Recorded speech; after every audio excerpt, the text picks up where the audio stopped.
Children, in today's class, I shall start with question 3 of exercise 13.1, direct and inverse proportion.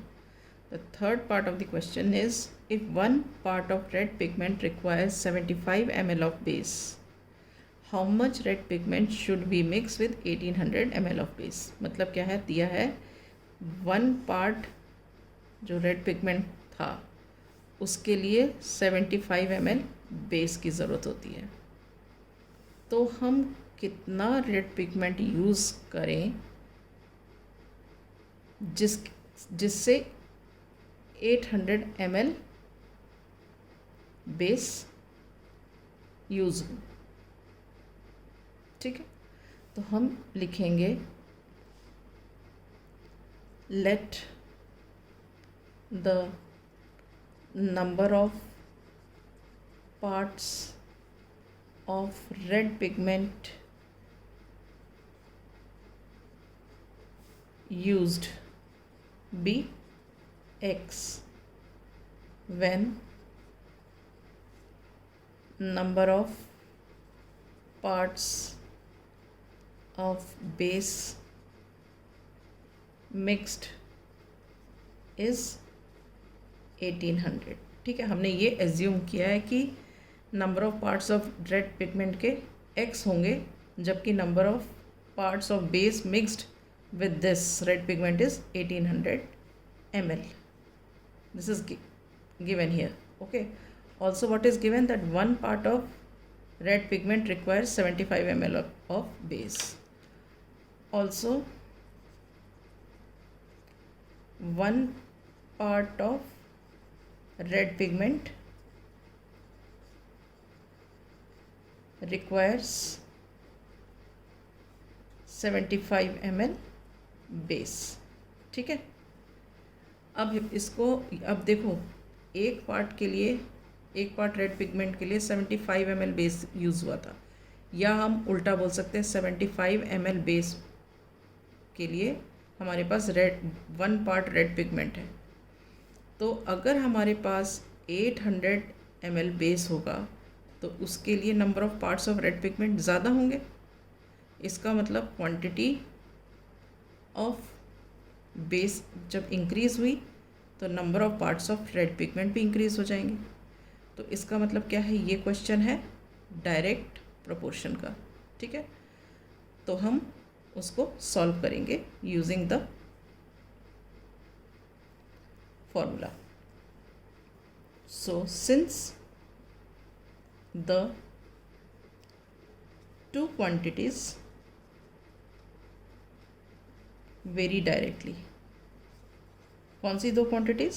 Parts of red pigment and parts of base. ठीक है, so we have x1 upon y1 is equal to x2 upon y2. ठीक, अब हम table बना लेते हैं, ये x1 y1 x2 y2.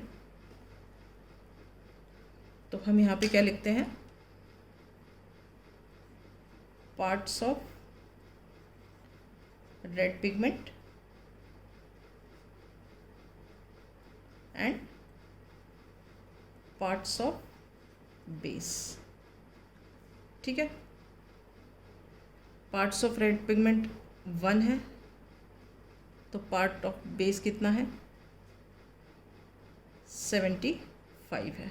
ठीक है, अब हमें क्या निकालना है, how much red pigment should be mix, means number of parts x है, x2 है, तो पार्ट ऑफ बेस कितना है हमारा 1800 ml है.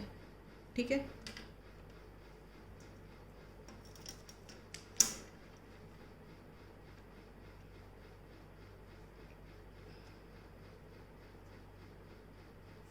टेबल के फॉर्म में लिख लेते हैं इसको.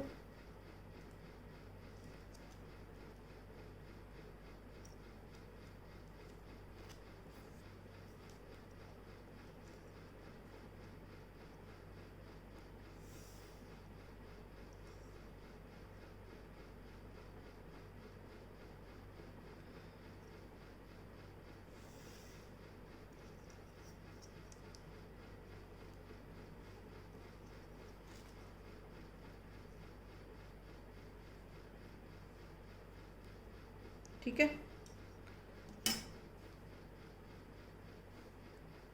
ये हमने टेबल बना लिया और ये पार्ट्स ऑफ रेड पिगमेंट और पार्ट्स ऑफ ये बेस दिया हुआ है ml में, ठीक है।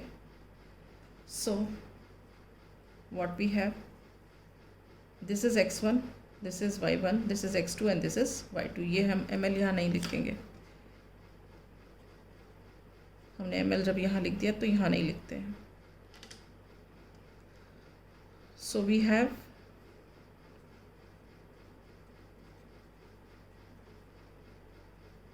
1/75 इज इक्वल टू x2/1800, ठीक है। अब हम इसे क्रॉस मल्टीप्लाई करेंगे, ये इधर जाएगा, ठीक है। तो this will become what, 1800 divided by 75 is equal to x2. Okay, now let us divide this 25, 3s are 75, ठीक है। So this is 25, 4s are 100, 4 and then 5, 6, 7s are 25, 7s are 175 होता है, 175 तो 5 बच जाएगा और ये तो 25, 2s are 50, तो ये इस तरह हो गया। नाउ फिर इसको डिवाइड कर सकते हैं, 3 1s are 3, 3 2s are 6, 1 3 4s are 12। So this implies that x2 is equal to 24, ठीक है। तो हम इसको कैसे आंसर करेंगे, ये 24 आ गया तो हम बोलेंगे 24 parts of red pigment are needed for 1800 ml base. Therefore 24 parts of red pigment requires 1800 ml of base. Clear? So this completes question number 3.